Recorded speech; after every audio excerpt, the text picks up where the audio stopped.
Dobar den učenici. Ja sam Netka Dimoska, profesor po biologija od Srednjoto opštinsko učilište, Suučilišen dom, Dimitar Vlahov od grad Strumica. Денес ќе се запознаеме со структурата на нуклеинските киселини, поготово на деоксирибонуклеинската киселина или накратко речено ДНА. Наши цели ќе бидат да научиме да ја опишеме основната структура или градба на молекулот на нуклеинските киселини. Најпрво да видиме што се тоа нуклеински киселини. ДНА и РНА за прв пат биле изолирани од клеточното јадро од страна на Мишер 1872 година, поради што биле наречени нуклеински киселини, што значи дека нивното име потекнува од латинскиот збор нуклеус, што во превод значи јадро. Молекулите на нуклеинските киселини представуваат макромолекули, што се одликуваат со голема молекулска маса. Молекулите на нуклеинските киселини исто така представуваат доста големи полимери, така наречени полинуклеотиди. При тоа мора да научите дека природните молекули на РНА можат да содржат од 100 до 100.000 и повеќе мономерни единици наречени нуклеотиди, додека молекулите на ДНА можат да имат од неколку илјади до милиони нуклеотиди, и тоа во зависност од организмот во кој што се наоѓаат. Да видиме најпрво што представуваат нуклеотидите.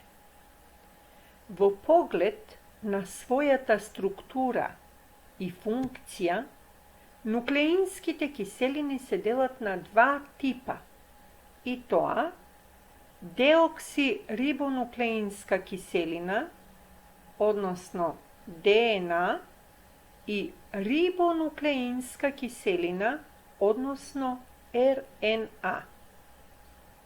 ДНА и РНА представуваат полинуклеотиди, односно полимерни молекули кои се изградени од мономерни единици наречени нуклеотиди.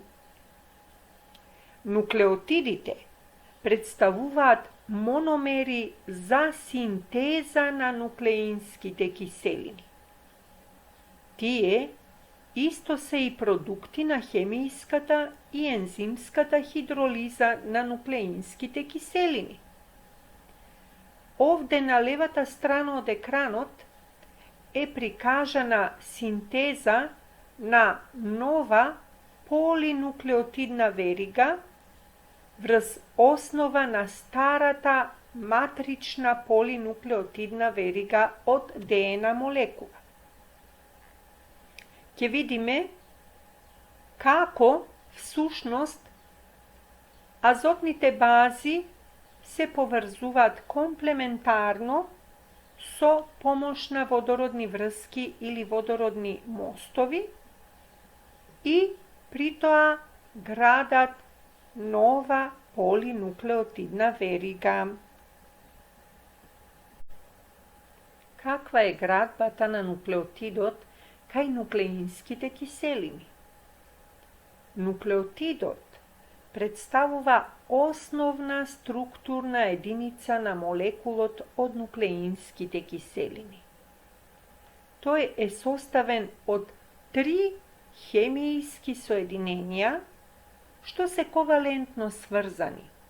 И тоа: еден молекул од органските азотни бази, и овие азотни бази можат да бидат или пурински бази, во кои спаѓаат аденин и гванин, или пиримидински бази, во кои спаѓаат урацил и тимин и цитозин, Второто хемijsko соединение е молекул на пентозен или 5-карбонски шекер, кој се среќава во две форми.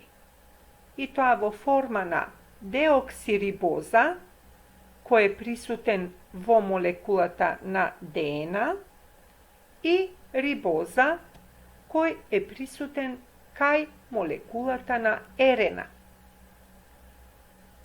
Третото хемijsko соединение е фосфорната киселина, односно фосфатната група. На десната страна од екранот имате шематски приказ на градбата на нуклеотидот.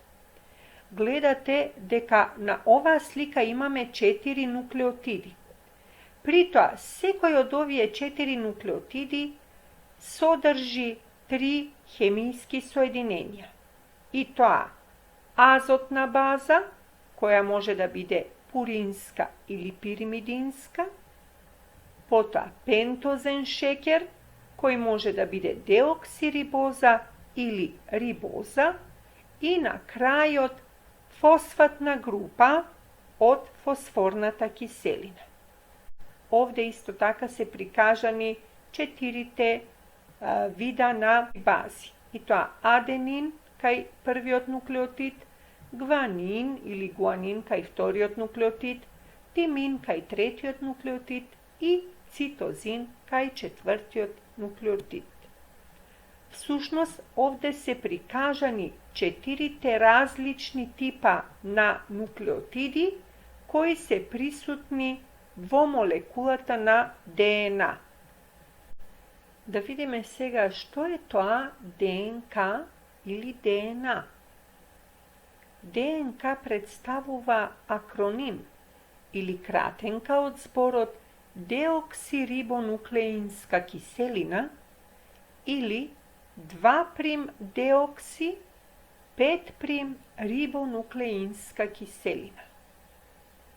Кај сите еукариоти, ДНА воглавно се јавува како јадрена, и тоа како главна компонента на хромозомите во облик на ДНА хистонски комплекс. Но ДНА ја има и во другите клеточни структури, како што се, например, хлоропластите и митохондриите. Таквата ДНА е позната како екстрацелуларна или органелна ДНА. Исто така, ДНА во цитоплазмата на бактериите е така наречена плазмидна ДНА. Овде на левата страна имаме шематски приказ на еукариотска и прокариотска клетка. Рековме и знаеме дека еукариотските клетки се клетки со јасно дефинирано и формирано јадро, и гледаме дека во еукариотската клетка ДНА ја има во јадрото во вид на хромозом и во митохондриите. Додека пак во прокариотската клетка, која што во овој случај е бактеријска клетка, која што нема јасно дефинирано јадро како клеточна органела, ДНА се наоѓа во цитоплазмата на самата бактеријска, односно прокариотска клетка, и затоа се нарекува плазмидна ДНА. ДНА, молекулата, е одговорна за пренесувањето на наследните својства на организмите. Таа го регулира одржувањето на видовите и евентуалната нивна менливост со многу генерации. ДНА представува материјален носител на информацијата за синтеза на протеини и рибонуклеински киселини. Овде имаме шематски приказ на ДНА молекулата. Најпрво од левата шема гледаме ДНА молекула која е составена од 2 полинуклеотидни нишки. Исто така, на левата полинуклеотидна нишка е прикажана градбата на секоја мономерна единица, односно на секој нуклеотид од таа полинуклеотидна нишка. Гледаме дека овој нуклеотид, како што рековме, е изграден од азотна база, во случајот цитозин, потоа пентозен шеќер, во случајот деоксирибоза и фосфатен остаток на фосфорната киселина. Гледаме дека овие две полинуклеотидни нишки се врзани меѓусебно со помош на водородни мостови. При тоа ќе видиме дека цитозинот со гванинот се врзува со тројна водородна врска или 3 водородни моста, аденинот со тиминот се врзува со двојна врска или 2 водородни врски, односно 2 водородни моста. Понатаму средната шема од сликата ја прикажува ДНА молекулата во вид на скала или како скала и на крајот последната шема го прикажува изгледот на самата ДНА молекула, односно ни покажува дека ДНА представува двоен хеликс или двојна спирала.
Како се дошло до денешните сознанија за структурната организација на ДНА? За време на експериментирањето со бактеријската ДНА од пнеумококус, се верувало дека нуклеинските киселини имаат многу едноставна структура и дека тие се полимери на многукратно повторени тетрануклеотиди. Подоцнежните проучувања покажале дека базниот состав на ДНА е различен за различни организми. Со тоа била отфрлена можноста ДНА да има еднаков тетрануклеотиден состав кај сите организми. Ватсон и Крик 1953 година го предложиле моделот за структурата на молекулата на ДНА. Според моделот на Ватсон и Крик, ДНА е составена од две полинуклеотидни низи, поврзани во двојна спирала, преку поврзување на базите од двете низи со водородни врски или мостови. Пуринските бази од едната низа преку водородни врски се поврзуваат со нивните комплементарни пиримидински бази од другата низа и тоа со строга прецизност. Така, секогаш се градат следните базни парови: аденин-тимин со двојна врска и гуанин-цитозин со тројна врска. Значи, ако е познат редоследот на нуклеотидите од едната полинуклеотидна низа, тогаш и другата низа ќе биде комплементарна на првата, односно ќе биде познат редоследот на втората низа од ДНА молекулата. Овде имаме приказ на комплементарно поврзување на нуклеотидите и создавање на втората комплементарна полинуклеотидна низа во ДНА ланецот. Двете полинуклеотидни низи на ДНА молекулата по ориентација се антипаралелни. Специфичноста на водородните врски меѓу азотните бази аденин и тимин или гуанин и цитозин ја објаснува постојаноста на базниот состав и комплементарноста на двете полинуклеотидни низи во двојната спирала. Редоследот на базните парови во ДНА аденин-тимин или гуанин-цитозин може да биде специфичен белег за видот на организмите. Од ова следи дека бројот на различни секвенции, односно последователности на базни парови во ДНА е бесконечен. Тоа дава едно огромно количество на запишана или закодирана информација. Од моделот може да се види дека физичката структура на ДНА молекулата може да биде лесно изменета, без да се нарушат ковалентните врски. Например, при загревање или титрирање со бази, се кинат, со што се предизвикува раздвојување на двете полинуклеотидни низи.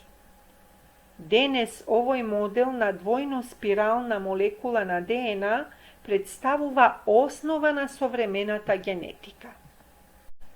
А сега ајде да ја разгледаме градбата на двојниот хеликс на ДНК, односно ДНА молекулата.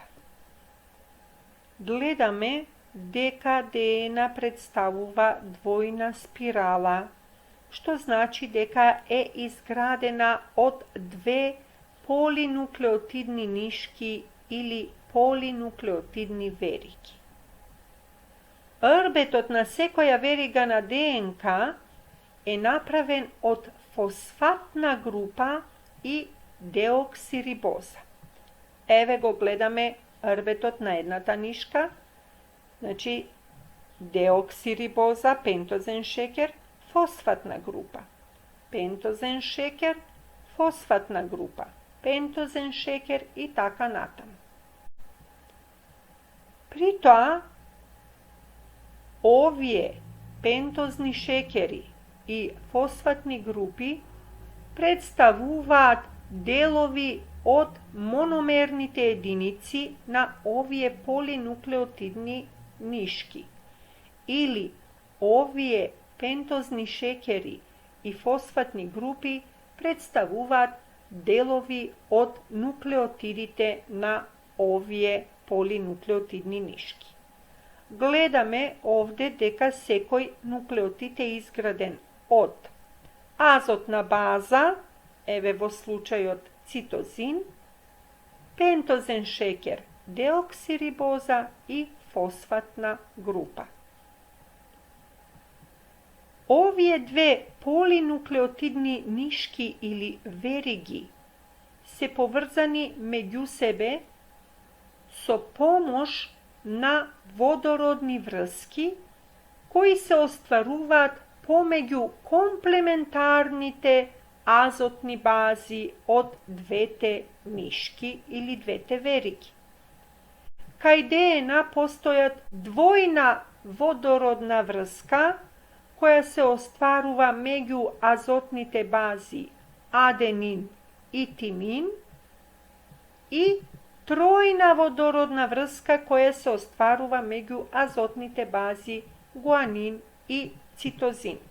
Што значи аденинот секогаш се врзува за тиминот со двојна водородна врска и обратно, тиминот секогаш се врзува за аденинот со двојна водородна врска, додека гуанинот секогаш се врзува за цитозинот со тројна водородна врска и обратно. Цитозинот секогаш се врзува за гуанинот со тројна водородна врска.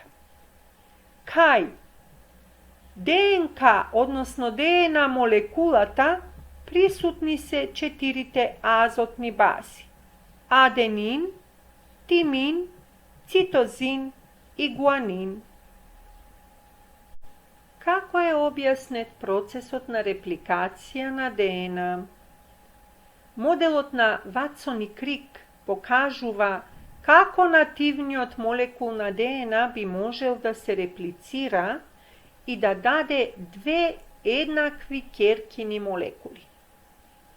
Ако двете низи се раздвојат, поради нивната комплементарност, секоја би можела да послужи како матрица за синтеза на нова комплементарна полинуклеотидна низа. Така, генетската информација што е кодирана во последователноста на базните парови од родителскиот молекул може да биде точно предадена на двете ќеркини молекули. Најсилен доказ за моделот на Ватсон и Крик се експериментите на Мезелсон и Стал, кои биле извршени во 1958.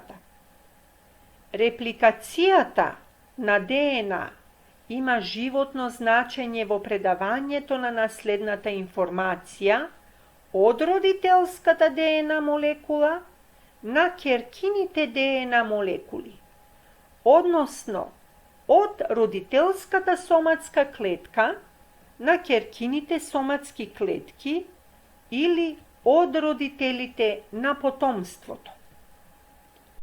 Овде на левата страна имаме шематски приказ на полуконзервативна репликација на ДНА молекула. Гледаме дека со кинење на водородните мостови или водородните врски помеѓу азотните бази од двете полинуклеотидни нишки, од една ДНА молекула се добиваат две матрични низи, кои што се наречени стари матрични низи. Секоја од овие две полинуклеотидни нишки на ДНА молекула всушност представува стара матрична низа. На неа по комплементарен пат започнуваат со водородни врски да се поврзуваат комплементарни азотни бази од нуклеотидите кои што ќе градат сега новата полинуклеотидна низа. Гледаме дека од една ДНА молекула, која што има две polinukleotidni nizi ili verigi, со овој метод на полуконзервативна репликација се добиваат две нови полинуклеотидни низи или две нови керкини ДНА молекули. Привидната едноставност на полуконзервативниот начин на репликација на ДНА прикрива еден сложен биохемијски механизам. Најверојатно, сложениот репликационен апарат се развил за да ја обезбеди точноста во преносот на информациите меѓу родителската ДНА и керкините молекули на ДНА. Пријатно учење, ученици!